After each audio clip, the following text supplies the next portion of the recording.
everyone, welcome back to my channel.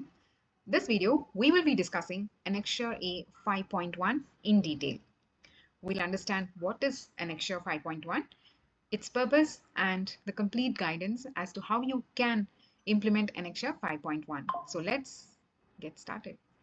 Information security policy and topic specific policy shall be defined, that approved by the management. So what it says is your organization should have a information security policy and a topic specific policy.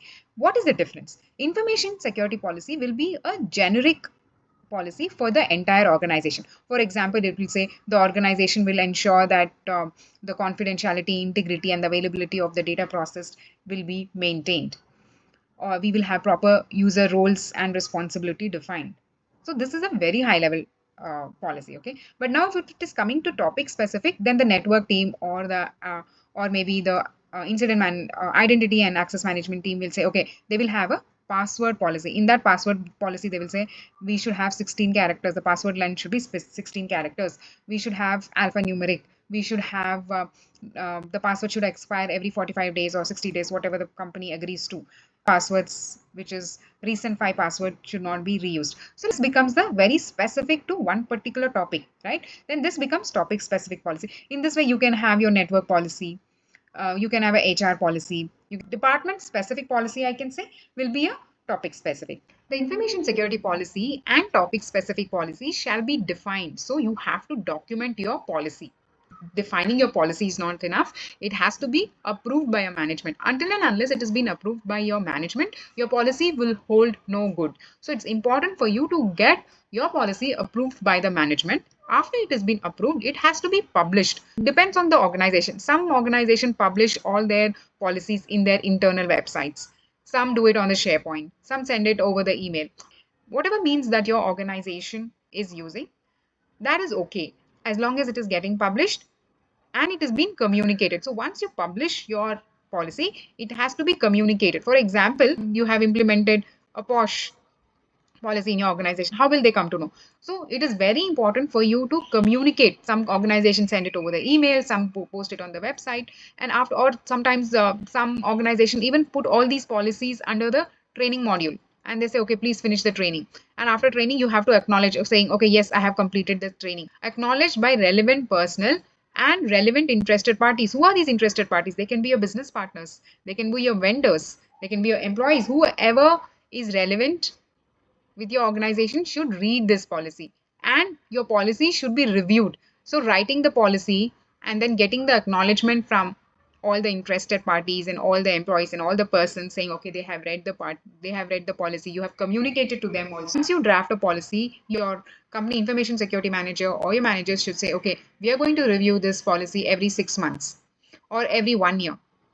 Okay, every 1 year you have to come back to this policy and check if it is still relevant. See, I'll give you one example. Say I'm having a food delivery app. Okay, currently we are accepting credit card payments, but of late, now that everyone is using UPI, even my organization have decided to use UPI payments. Now this is a significant change that I'm bringing in my organization. So if I'm doing this, then my payment policy should be updated, right? It has to include this, that we are going to use UPI, and these are the things, these are the policy that has been mentioned related to the UPI payments. So this is a significant change. So you are saying that every 1 year you're going to review the policy, but in the 6 months only you have implemented this UPI payments. So this is a significant change that your organization is bringing. In this case also, you have to come back and revisit your policy and ensure that it is in alignment with all the operations that you are performing. That's what it says. And reviewed at planned intervals and if any significant changes occur. I hope this is clear. Now, why is this information security policy very important? What is the purpose of it? See, a policy, as I said, is a very high level document, right? It is kind of a law book for your organization. Anyone does anything wrong, you can say this is against the company policy. Why? Because you have documented it, you have taken approvals, and you have taken acknowledgement from the people also saying, okay, we agree to this policy. So whenever anything goes wrong, you can rely on this document for legal and regulatory and any contractual requirements. That is the reason this is very important.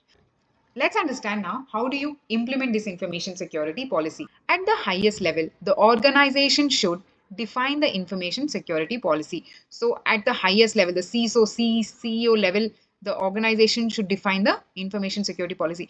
See, you being an engineer, you don't have the authority to write a policy.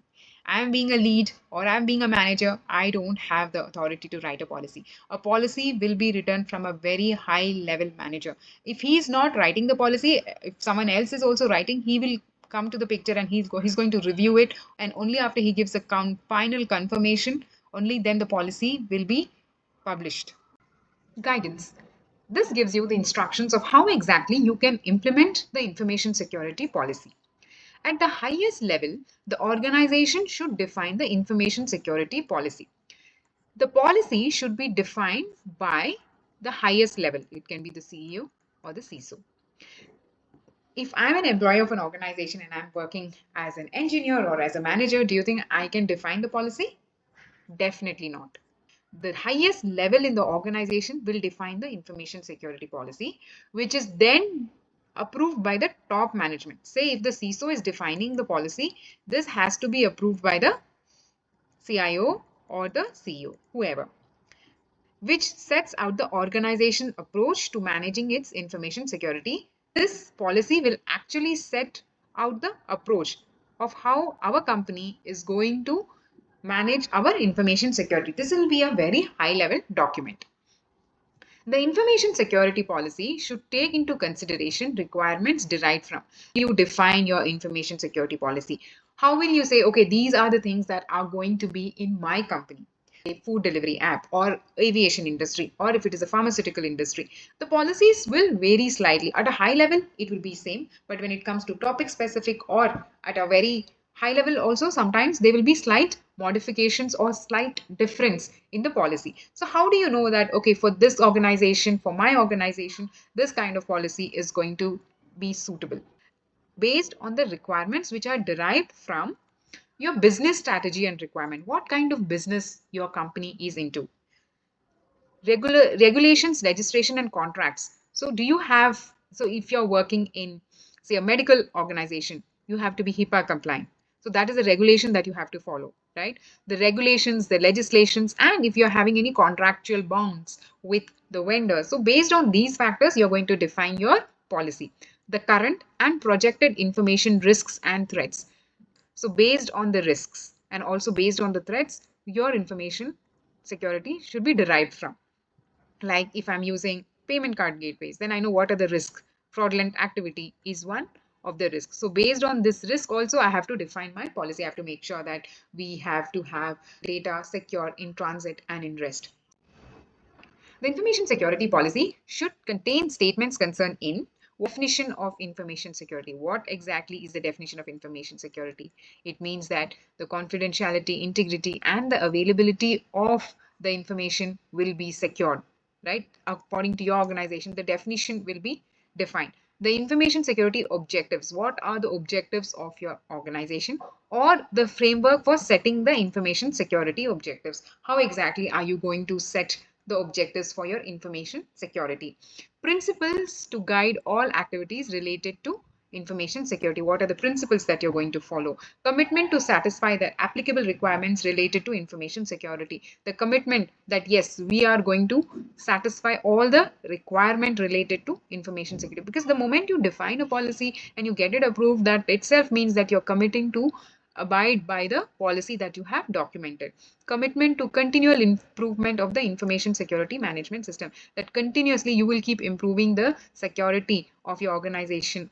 That is something that has to be documented. Assignment of responsibilities for information security management, to define roles. You have to say, okay, we are going to have this, these are the kind of roles that we are going to have, these are the different kind of roles that you're having in your organization, so that the responsibilities can be assigned properly to secure the information. Procedure for handling exception and exemption. See, at times what happens is, say you don't have remote working policy in your organization, but then there is certain extreme conditions, like how COVID hit the country, right?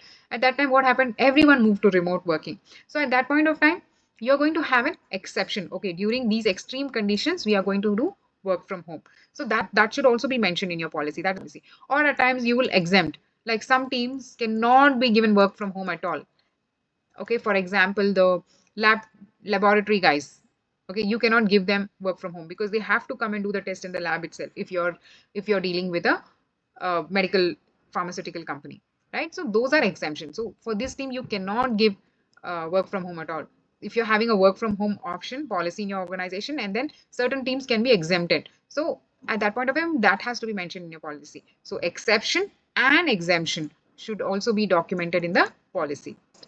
At a lower level, the information security policy should be supported by topic specific policy. As I said, you will say, okay, we are going to have a secure authentication in our organization. A lower topic level, you will say, okay, which secure authentication are you using? Are you using Microsoft Authenticator, or are you using any other authenticator for having secure authentication? That will become more topic specific policy. So that is something that you have to mention.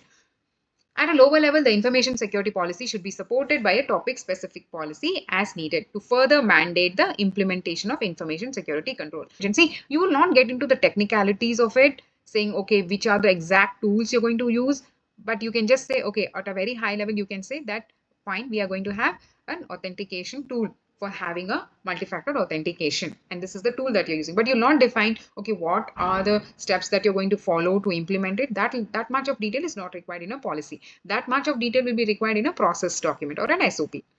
The topic specific policies are typically structured to address the needs of certain targeted groups, like I said, HR or the network team.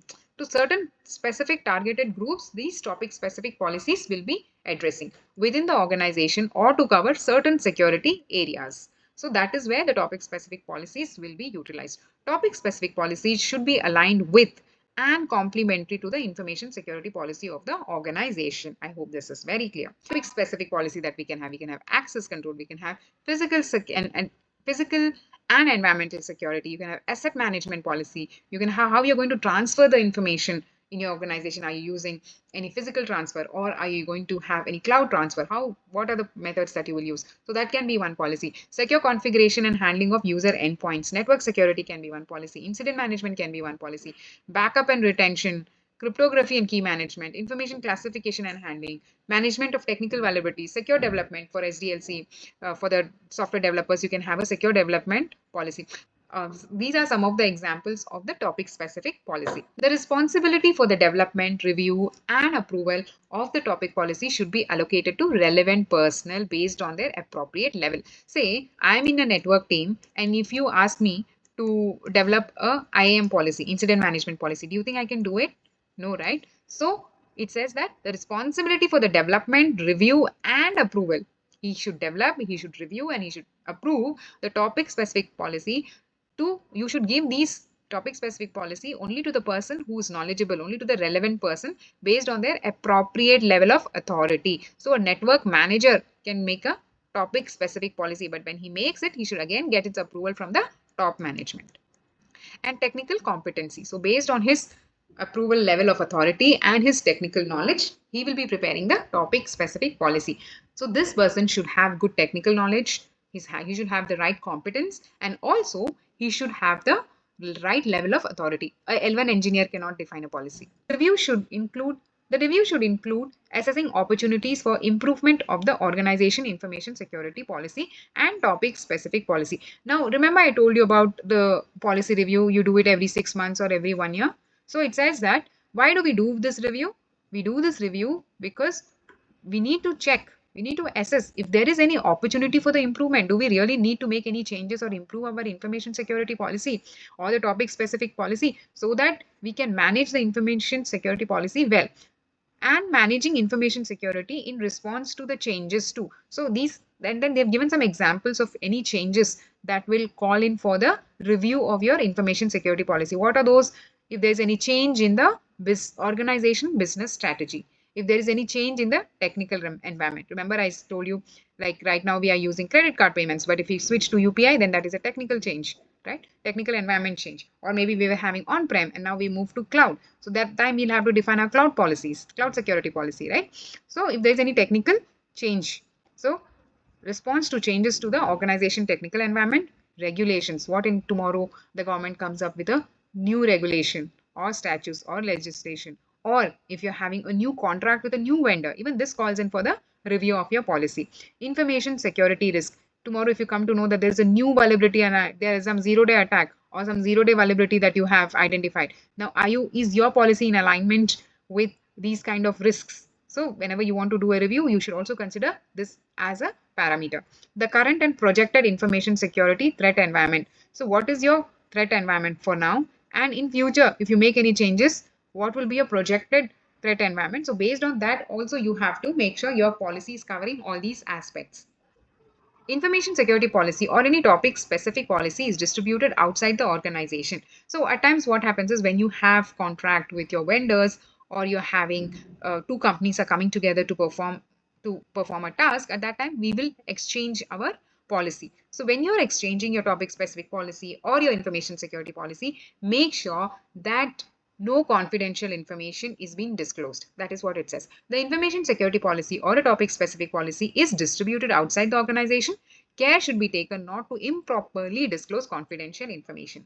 Whenever you do a third party risk, or whenever you're having a contract with a third party, you ask them for their information security policy, right? So they share us their information security policy. To be very vigilant in this, do not disclose any confidential information of your organization, so that we say don't put any much detail in your technical detail or any in detail information in the policy. Give a very high level overview of your information security.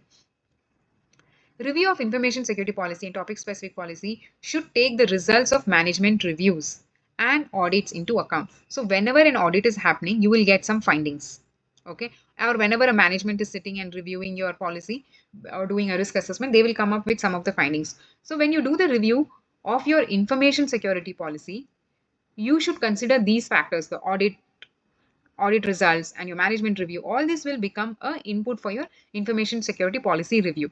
Review and update of other related policies should be considered when one policy is changed to maintain consistency. So if say I'm having a network security policy, I made some changes here. Then if there is any connection between network security policy and my firewall policy, then I should make the changes also. I have to make sure that this is real. So this is called a related policy, okay, or a VPN policy. If I'm making any changes in the network, then if there's any change in the VPN, then these are all related, right? So it says review and update of other related policy. So not that you just make only changes here. You have to also make that, or you have to also make sure that the all related policies are also considered and the changes are made to maintain the consistency. So review and update of other related policies should be considered when one policy is changed to maintain consistency. The information security policy and topic specific policies should be communicated to relevant personnel and interested parties in a form that is relevant, accessible, and understandable to the intended reader. You should not put it in any language which the intended personnel is not able to read. Say you can't write in Swedish for English speaking customers or for English speaking audience, right? So policy, whenever you are sharing these policies, if this policy is being communicated to all the relevant persons and the interested party, they should be able to access it. It should be relevant to them. They should be able to understand. It should be in an understandable language. Recipient of the policy should be required to acknowledge they have to acknowledge that they understood and they also agree to comply with the policies where applicable. Why do I say that they have to acknowledge? When they acknowledge in the mail, they say that, okay, I agree and I will follow this policy. That is the reason why acknowledgement is very, very much needed. The organization can define the formats and the names of these policies document that meets the organization needs. So you can have any naming convention. That doesn't matter at all. As long as it meets all the requirements that is being informed here, then that is fine. Naming convention doesn't matter. In some organization, the information security policy and topic specific policies can be in one single document. That is also fine.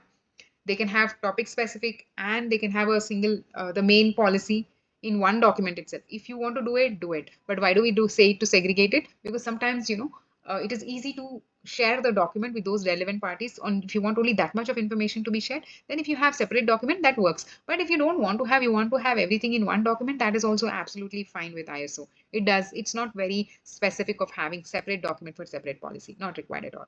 The organization can name these topic specific policies as standards, directive, policies, or another. You can say, okay, this is the standard, or this is a directive, or this is a policy, doesn't matter. As long as you have the topic specific policy covering all the requirements that is being mentioned here, and the main information security policy in place, which includes all these points that are mentioned in this control, ISO does not have any objection at all. I hope this is very clear.